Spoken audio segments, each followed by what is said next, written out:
This next reading is an extract from The Gates of Light, the Sha'are Orah by Gikatilla. And this is from the 8th gate and the 3rd sphere.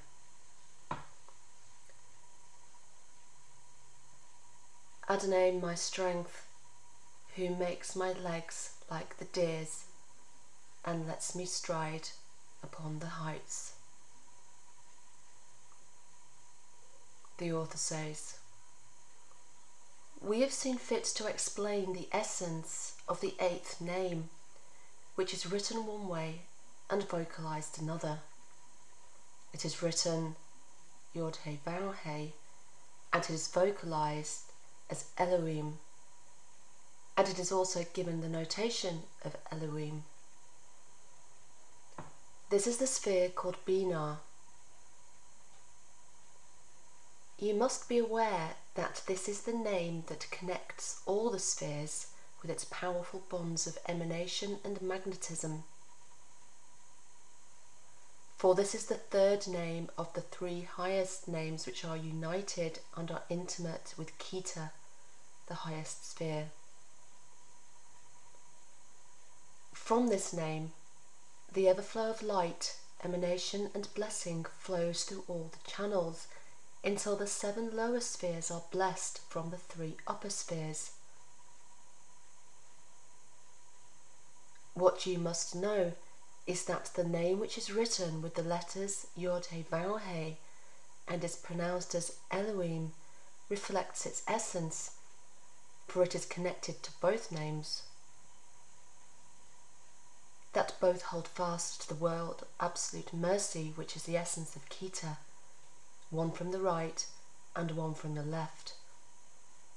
The right side is the name Yod-He, the left is called by the name Elohim, though it is written as YHVH. This is the essence of BINaH.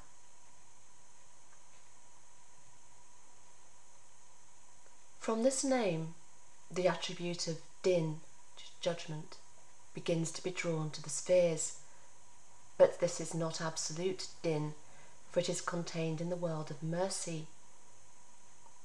It is therefore penned in the form of Rakamim, which is mercy, and is vocalized with the sound of Din, written as YHVH and pronounced as Elohim. This is the essence of the connection between the attributes Din and Rakamim for those who delve profoundly in the mysteries of the constellation.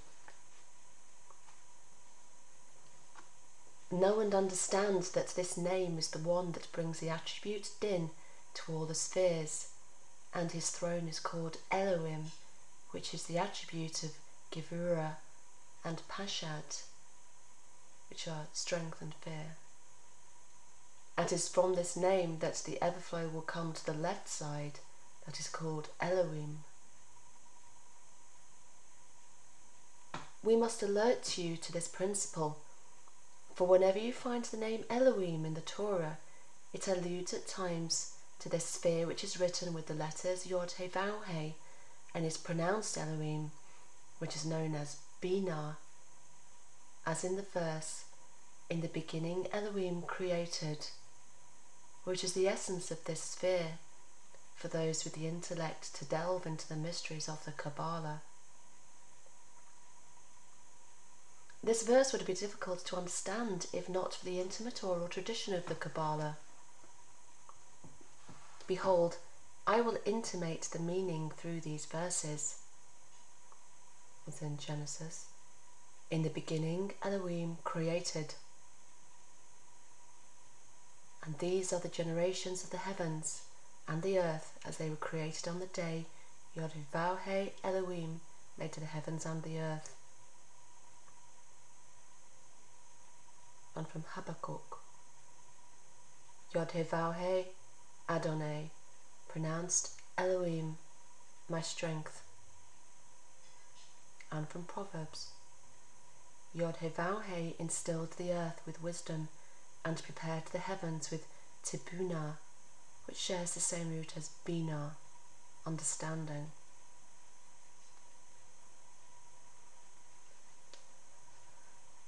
An inclusive understanding of this matter is encoded in the statement by the sages, 50 gates of BINaH were created in the world, and YHVH inscribed 32 wondrous pathways of wisdom.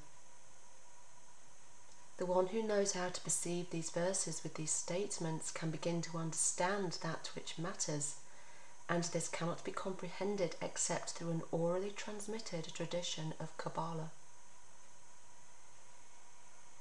The essence of this concept contains the order of all the hidden worlds, which include: in the beginning Elohim created, which is the attribute Gevurah.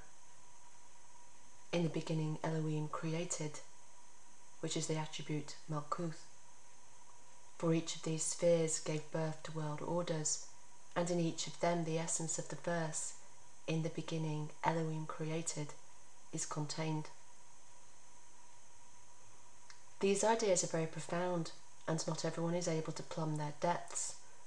For the one who can understand these principles will also be equipped to understand the essence of the statement, there are 70 faces to the Torah.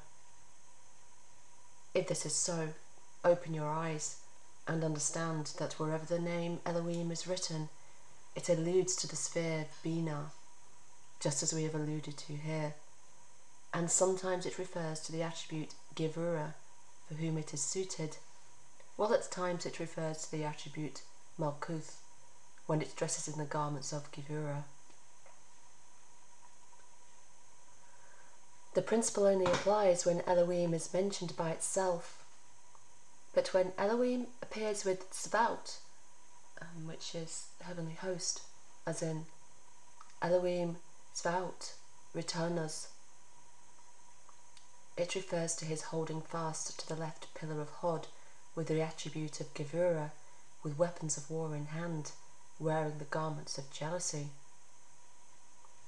The jealousy of YHVH Tzvaot will do this. We have already intimated this previously. Whenever you find the words Elohim Chaim, it is the essence of the attribute Yesod, which draws life from the sphere BINaH. For the sphere BINaH is called Chayai Olam, eternal life, as we shall explain later on. The attribute Yesod is therefore called Elohim Chaim when it draws life from here, the sphere BINaH, to its name Elohim Chaim. The attribute Malkuth also is called Elohim Chaim when it receives the everflow, blessing and life from the attribute Yesod when it is called Elohim Chaim, in the language of Elohim Chaim, as in the verse, for my name is in its midst, in his midst. Yet whenever you find the term Elohim Acharim, or other, we have already explained its context and purpose at great length, and there is no reason to repeat these things. Know that this sphere, which is written YHVH and pronounced Elohim, ties all 9 upper spheres together in one knot, and it is the reason for the unity of the 10th sphere with the 9th. For the overflow and the blessing comes from it to the 9th. Behold, this sphere that is known as BINaH is the essence of the revelation of the hidden name in the world's creation.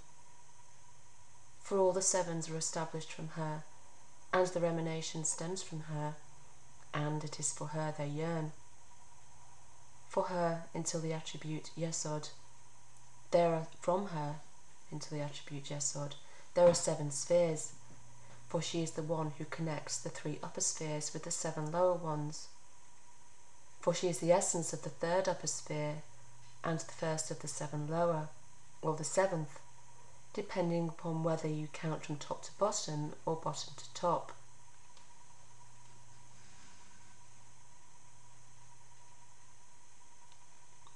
From top to bottom, she is the first, counting down to the last attribute Yesod, which does not include the attribute Malkuth, the last sphere. For the essence of the connection of the 9 upper spheres begins when we count from the sphere BINaH. BINaH, Gikatilla, Orah, Tiferet, Netzach, Hod, Yesod. For wherever you find the sphere Yesod in the Torah, which is the 7th, it is always in this order. Yesod is the 7th counting down, and BINaH is the 7th counting up. And BINaH connects the 6 lower spheres with the 3 upper spheres, while Yesod connects the 9 upper spheres with the 10th. Understand this well, for these are the 2 critical aspects of the constellation of connection and the unity about which it was said, Zechariah, on that day YHVH will be one, and his name is one.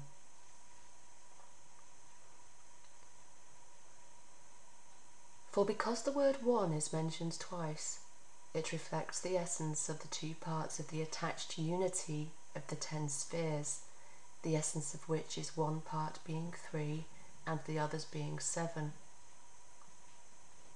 After you realize this, know that wherever you find in the Torah the number 7, like 7 years, 7 times, it is the essence of the spheres from Yesod to BINaH, and at times it will be from BINaH to Yesod, as it was written in Exodus, for 6 days YHVH made the heavens and the earth. 6, and not in 6. Aside from these 6, we also have the 6 profane days, which encircle the attribute Yesod, remaining outside like the kilipot, the external shell, for that is why they are defined as the 6 profane days. The 6 spheres, however, which begin from BINaH and are drawn and end with the 7th, which is Yesod, are all sanctified, and they contain nothing profane. This issue is extremely profound and requires one to receive them personally from the mouth of another. Allow me to intimate, from above to below, and from below to above, all the spheres are holy. All that is inside the circle is holy. All that is outside the circle is profane. This essential meaning was alluded to by the sages in the service separating Shabbat from the rest of the week, when they said, "He who separates the 7th day from the 6 days of activity, between light and darkness, between Israel and the nations." The one who understands this will understand the essence of the circle, what is left outside, and what remains within. Knows what is in the darkness, and light dwells with him. From Daniel. He had not made earth or the outside. Proverbs. 70 ministers are on the outside, and Israel is within. He engirded and watched over him. Deuteronomy. He erected national borders for a number of the sons of Israel. No stranger shall eat from the sacred donations. Leviticus. For his people are a part of YHVH. Deuteronomy. And you will be for me a kingdom of priests and a holy nation. Exodus. The people of Israel should make a paschal sacrifice in its time. Numbers. From these the islands of the nations separated from the land. Genesis. And YHVH said to Abraham, "Go from your land to a land I will show you." The general rule for this is the description of the constellation in Ezekiel. "And I saw, and behold, a stormy wind came from the north, a great cloud and a consuming fire, with a NoGaH, radiance, surrounding it, and inside it was something like a flash within the fire." Ezekiel. He made darkness his screen. From the NoGaH, before him hail and coals of fire. The Psalms. And it is NoGaH which gives off rays on every side, and within his glory is developed. Habukkuk. For the wise man has advantage over the fool, like the advantage of light over darkness. Ecclesiastes. The people walking in darkness saw great light. Isiah. For when I sit in darkness, YHVH is a light for me. Micah. For the darkness will envelop the earth and fog the nations, but YHVH will shine upon you. Isiah.